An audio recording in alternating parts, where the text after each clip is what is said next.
Moravski koridor, put koji će nas papreno koštati. Kako je cena sa 700 miliona evra skočila na čak 2,5 milijarde evra? Asfaltiranje naše propasti, Vučićev mehanizam za pretvaranje narodnog duga u stranački plen. Slučaj Moravskog koridora je paradigma ovog lopovluka. Dok u Evropi kilometar autoputa kroz ravnicu košta između 4 i 7 miliona evra, u Vučićevoj Srbiji on volšebno skače na neverovatnih 22 do 25 miliona evra.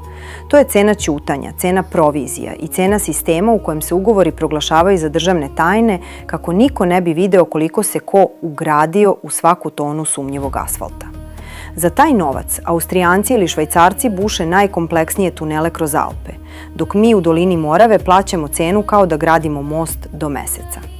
Čak i u susedstvu Hrvatska gradi deonice po ceni koja je 2 do 3 puta niža od naše, dok Vučićevi stručnjaci svako poskupljenje pravdaju ratovima, inflacijom i cenom čelika, tretirajući građane kao gomilu neukih podanika. Ova vlast vlada na kredit. Svaka maketa, svaki potpisani ugovor i svako slikanje pored kamena temeljca znači novi milijardu evra duga na grbači građana. Vučić ne troši svoj novac, on troši novac koji još nismo ni zaradili. On uzima kredite da bi plaćao preskupe radove svojim omiljenim firmama. On se hvali kilometrima, dok mi brojimo kamate koje će nas gušiti decenijama. Dok nas ubeđuju da živimo u zlatnom dobu, realnost je da smo postali kolonija sopstvene vlasti. Dok se u normalnim zemljama za milijardu evra grade čuda tehnike, kod nas se tim novcem kupuje socijalni mir i finansira stranačka mašinerija. Svaki put koji otvore je novi lanac oko vrata prosečnog građanina Srbije.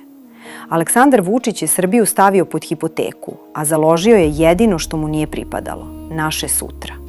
Dosta je bilo bajki o asfaltu. Tim asfaltom je popločan put u ekonomsku provaliju, a račun za taj luksuz ne stiže na Andrićev venac, nego u svaku kuću u Srbiji koja danas jedva preživljava od prvog do prvog.